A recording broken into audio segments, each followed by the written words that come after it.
आपका क्वेश्चन है कि एक कोड of a circle is equal to its radius. तो कोड है सर्कल का जो रेडियस इक्वल है।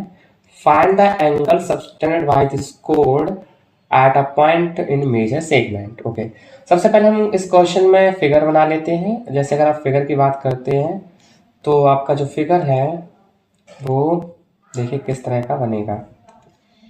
तो ये आपका जैसे सर्कल हो गया। अब हम क्या करेंगे, यहाँ पे एक कोड खींच लेते हैं। तो कोड हमारा सपोज कीजिए कोड है।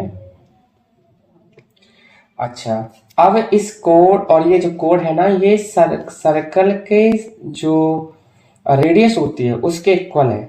तो सर्कल के किसके इक्वल है? रेडियस के इक्वल है। तो हम यहाँ पे एक रेडियस भी खींच लेते हैं। तो यहाँ पे फिर हम आप आराम से एक्सप्लेन करेंगे एक वर्ड को कि क्या इसमें दिया गया है। ठीक है, तो जैसे कि हम मान लेते हैं यहाँ पे एक ट्रायंगल टाइप में बन गया, ये हमारा सेंटर है। अब इन्होंने ये भी कहा है कि हमें इस सेगमेंट के जो रिमेनिंग पार्ट में, जो सेगमेंट में कहीं पर भी एंगल जो बनेगा उसकी में वैल्यू फाइंड करनी है। तो मान लेते ये हमारा मेजर सेगमेंट का पार्ट है और यहाँ पे एंगल जो हमारा बनेगा। ठीक है, तो देखते हैं क्या से इस क्वेश्चन को करना है। एक बार फिगर बना लेते उसके बाद करते। देखिए, तो अब अगर इस क्वेश्चन में समझेंगे एक चीज को, सबसे पहले ये हमारा कोड है। मान लीजिए कोड हमारा ए बी है, ये सेंटर ओ है और ये वाला पॉइंट पी है। तो जो हमारा ए बी है ये किसके इक्वल है? ए ओ के इक्वल है। और किसके इक्वल है? वी ओ के इक्वल है। ठीक है, ये चीज आपको क्या है? गिवन है। ये आपको क्या है? गिवन है। अच्छा, अगर हम सर्कल इन ट्राइंगल अगर हम बात करते हैं ए ओ वी में, ट्राइंगल ए ओ वी में बात करते हैं तो आप खुद से देख सकते हो कि ये वाली साइड इसके बराबर और ये वाली इसके बराबर है, तीनों आपस में बराबर है।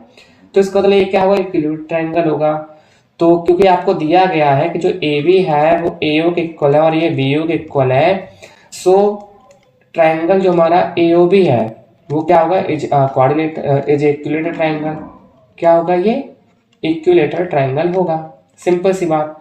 अब आपको पता है कि इक्विलेटरल ट्रायंगल में जो ऑल एंगल्स होते हैं वो कितने के होते हैं? 60 डिग्री के होते हैं। तो यहाँ पर भी कितने एंगल होगा? 60 डिग्री होगा। अच्छा, अब अगर आप देखो तो ये हमारा जो वाला पार्ट है, ये वाला पार्ट, ये हमारा है माइनर सेगमेंट। माइनर सेगमेंट, ठीक है। तो बचा हुआ जो ऊपर वाला हमारा पार्ट दिखाई दे रहा है, ये वाला जो पार्ट है ये हमारा है मेजर सेगमेंट।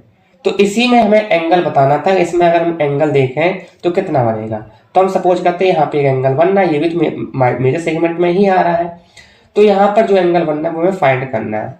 अब आपने एक प्रॉपर्टी पढ़ी है, याद कीजिए प्रॉपर्टी आपने क्या पढ़ी है? आपने प्रॉपर्टी पढ़ी है कि, इसको पहले मैं इरेज करता हूँ फिर आपको बता रहे हैं। हाँ, आपने एक प्रॉपर्टी पढ़ी है कि अगर किसी कोड के थ्रू या किसी आर्क के थ्रू, किसी आर्क के थ्रू या फिर किसी कोड के थ्रू जो सेंटर पे एंगल सबटेंड होता है, उसी कोड के थ्रू अगर रिमेनिंग पार्ट में कहीं पर भी एंगल सबटेंड होगा तो वो सेंटर बनने वाले एंगल का हाफ होगा। कितना होगा? हाफ होगा। ये आपने प्रॉपर्टी पढ़ी है। तो यहाँ पर हम एंगल जो बनना है 60 डिग्री बनना है, इस वाले सेंटर पे 60 डिग्री एंगल बन रहा है और रिमेनिंग पार्ट पर फिर कितना बनेगा? 30 डिग्री बनेगा। तो हम जानते हैं, हमने बाई थ्योरम आपने थ्योरम पढ़ी है कि angle subtended by same code eight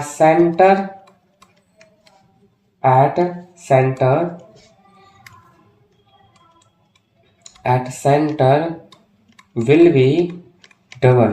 तो जो सेंटर पे एंगल बनेगा वो डबल होगा angle subtended double two angle subtended by remaining part of centre. तो आपने थ्योरम पढ़ी है कि भाई अगर एक सर्कल है और इसमें अगर हम सेंटर पे जो एंगल बनना है उसका जस्ट हाफ कहाँ बनेगा? रिमेनिंग पार्ट बनेगा। या फिर ये भी कह सकते हैं रिमेनिंग पार्ट पे जो एंगल बनना है उसका जस्ट डबल बनेगा। कहाँ पर? सेंटर पे। ठीक है, तो अगर आप यहाँ देखो तो यहाँ पर अगर 60 डिग्री बनना है तो फिर एंगल पी पर कितना बनेगा? यहाँ पॉइंट पी पर कितना एंगल बनेगा? तो हम कहेंगे यहाँ 30 डिग्री बनेगा। सो इसलिए हम क्या कहेंगे, जो एंगल पी है ये क्या होगा? 2 टाइम्स होगा किसका? एंगल ओ का। तो अगर हम एंगल ओ देखें तो हमारा 60 डिग्री है और एंगल पी का 2 टाइम्स, तो एंगल पी बराबर कितना आएगा 60 डिग्री अपॉन 2, यानी आंसर आया हमारा 30 डिग्री। तो इस तरह से इस क्वेश्चन को हमें करना था। तो आई होप आपने इस क्वेश्चन को समझा होगा।